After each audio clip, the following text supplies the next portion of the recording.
Well, again, as you're sort of implying by your question, there is really no absolute answer to this question, because any decision that you make has certain ramifications, and many times those ramifications can be negative.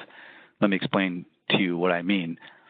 But first, I will say that as a general rule, it's best to say as little as possible when you're speaking with the police. There's an old Korean saying that I love that applies in this context, and that Korean saying is, if you keep your mouth closed, you can't bite yourself. The problem, though, is that you do have an obligation to identify yourself and to provide driver's license, registration, proof of insurance. When the officer starts asking specific questions, then you may decide to become very narrow in how you answer them or not answer them at all. So, for example, if the police officer asks you things like, where are you coming from or where you're going, you may feel free to answer those questions.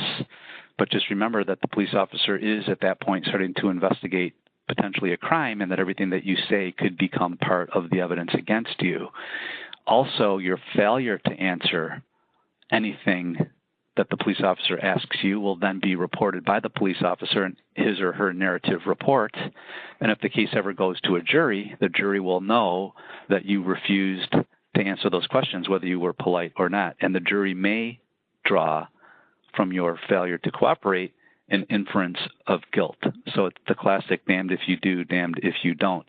Also, a prosecutor may be less willing to give you a break, such as a reduced plea bargain, if you're not cooperative. And certainly the judge might take that into consideration in determining what the appropriate sentence would be. So even though the answer is yes, you should say as little as possible, just recognize that depending on how that is reported by the police officer, it could actually have some pretty serious negative consequences for you.